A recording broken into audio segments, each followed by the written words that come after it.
Hey guys, it's axe number 28. I've got this no-name boys axe, and it's got some very thick cheeks, very high center line. I think this would make a great splitter for someone, and we're gonna put it on one of our 24-inch pack axe handles. This is the latest handle to be released on our website. So this one's has premium grain, and it's got this cool grain structure. So I think this handle will look pretty nice all cleaned up. So we're gonna get started on this and just make like a nice camp user for somebody. So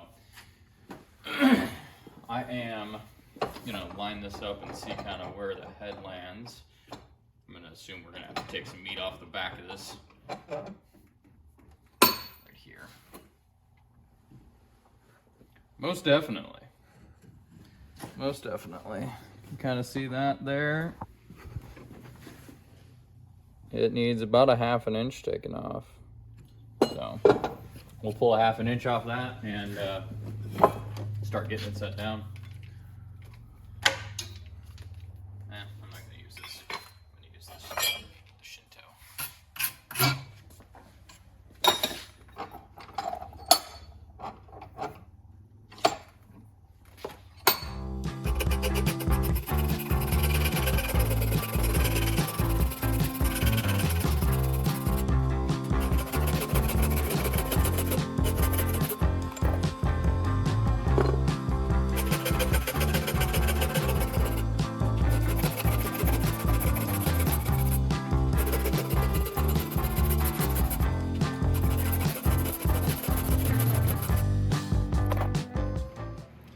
We make these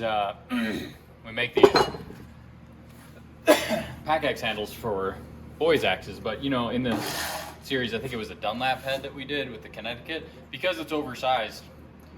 You know, you can get some full-size stuff, some small-eyed full-size stuff on, but also when you have these small-eyed boys axes, you know, let's see what this measurement is. Actually, mic right here.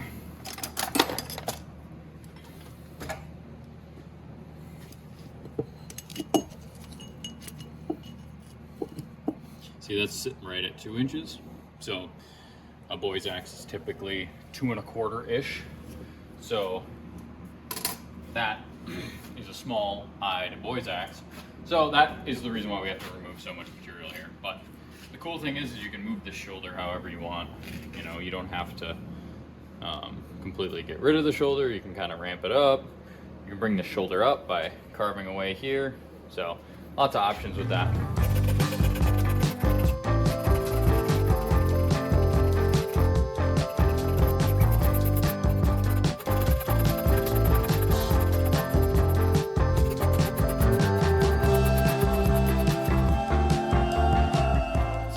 Material to be removed on this head, so that's just how it is.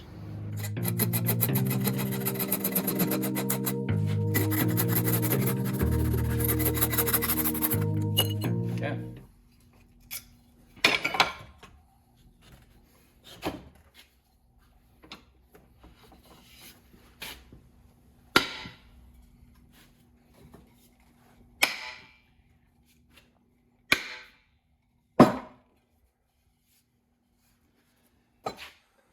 So head's actually fitting pretty good. Minimal to no gap. There's a little bit in the front, but we don't want it this high. We definitely want to come down, you know, another 3/4 of an inch. So we'll remove some material off the sides, in the front here, in the back. We may taper this a little bit more into a point, and then probably be pretty close to where we want it on the next time we set the head. I like fixing up these no names. You know, it's hard to say who the maker of this one is, but it's just a nice head. Could have had a paper label on it at one point, but when a head's got a good shape to it, it's like it doesn't really matter in my opinion, who the maker is.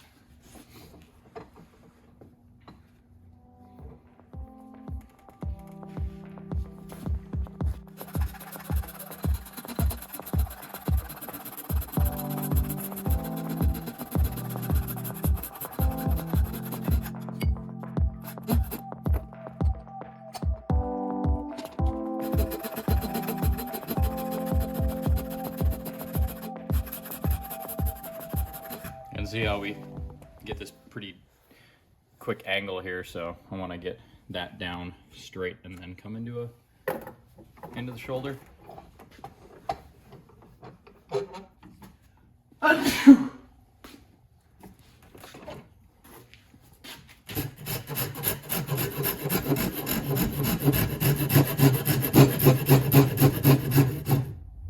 Really is unfortunate running a wood products business and being allergic to sawdust.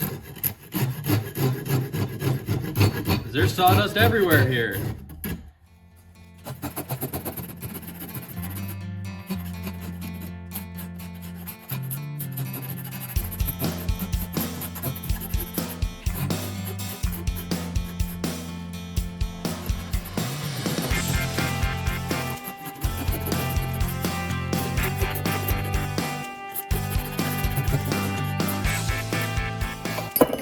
Try it on.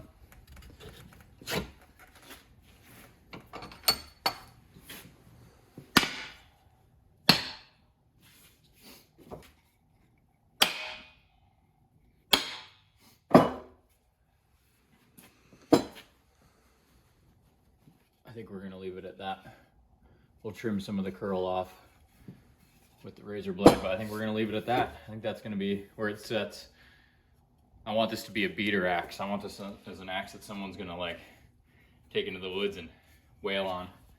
And having the opportunity to lower this, if it does come loose ever, is good. Saves the handle. So we're gonna leave it at that. So I'm gonna trim a little bit off the top here before we wedge it. That way we get a nice tight wedge with it.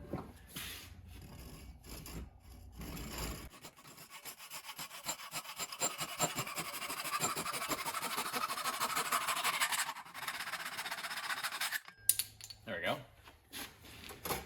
Grab ourselves a wedge. I'm gonna do a poplar wedge on this one, just because it is going to be a user axe. See a nice white one there. That'll work perfect. So I'm going to actually taper this a little bit.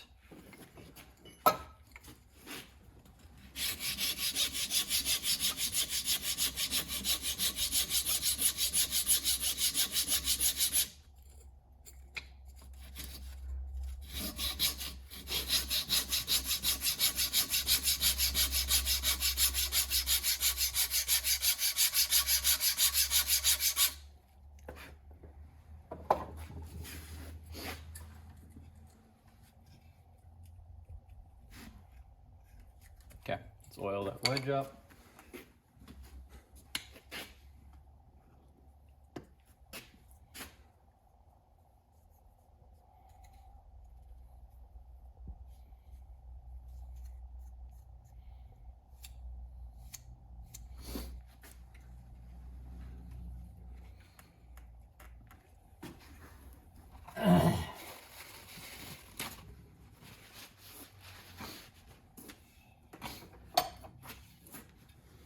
Here we go. We're gonna send it.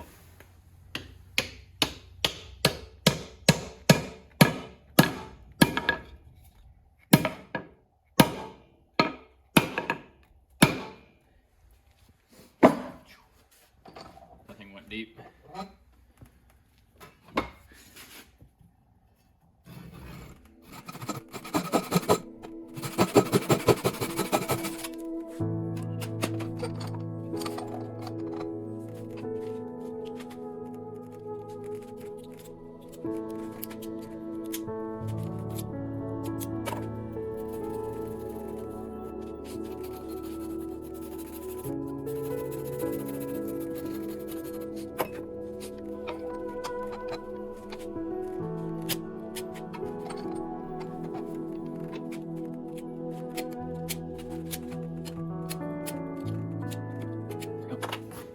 Look at that.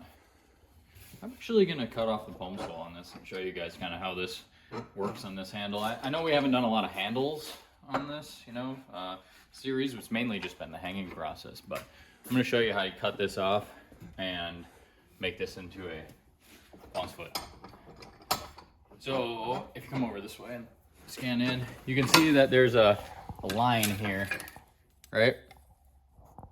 That's already there. It's already established. It's a sanding line on our end.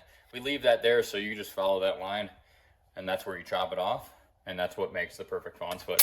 Obviously, we leave these square like this so you can beat on them and not crack them off. But once you get the axe hung, you can zip that off. So we're gonna do that right now.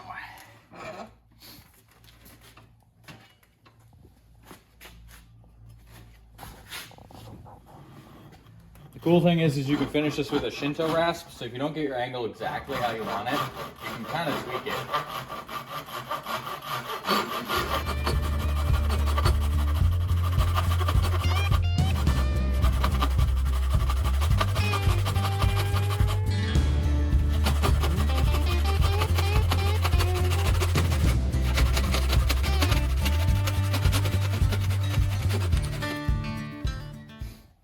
So I like bringing mine to a point there and then coming off of it like 1/4 inch, 3/8 on the bottom there.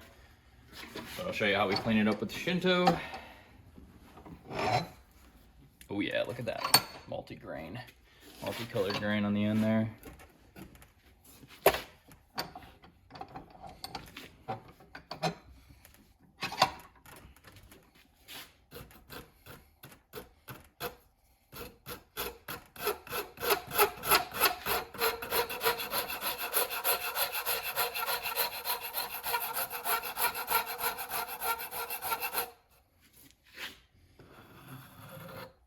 I got, a guy in the comment section being like, you're using the Shinto rasp backwards. It doesn't cut on a pull. But all these little feathers are on the outside.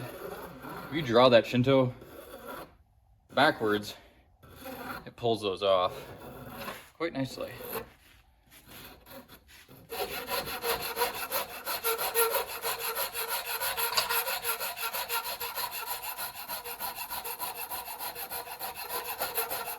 Just taking the saw marks out. But you see these little bitty fibers on the outside there?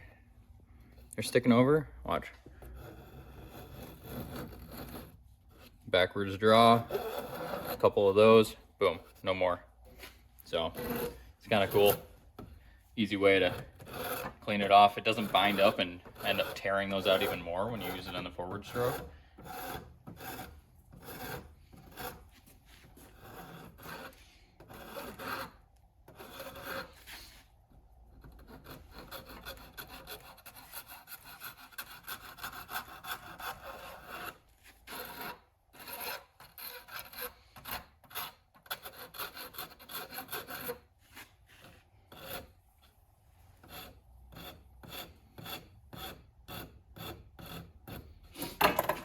Go. And that is how you do the palm swell on the Heritage series. You can obviously tweak them however you want. If you want to come tight here and have that be a crisp line, and you can set your back, it's just, you can adjust it however you want. This is how I like to do it. So this is axe number 28. Let's mark it on this. 28 of the Axetober series. A nice user, a fancy user, no name, high center line. Nice little single bit boy's axe. All it really needs is to be sharpened and ready to hit the woods. So we'll get the handle oiled up on this. This is available on bid.whiskeyrivertrading.com, on our auction website, just like all of the other 31 Axetober axes that we have. So we just have a few more days left, and stay tuned for day 31 because it's going to be a great special piece. We just got all the pieces in, and we'll be hanging that here in the next couple days. Be good, stay sharp, and oh shoot. I almost forgot to oil the wedge. We gotta do that part. Gotta do that part. It's gotta happen. Here, this will be the outtake or the outro. Nice poplar wedge, all oiled up.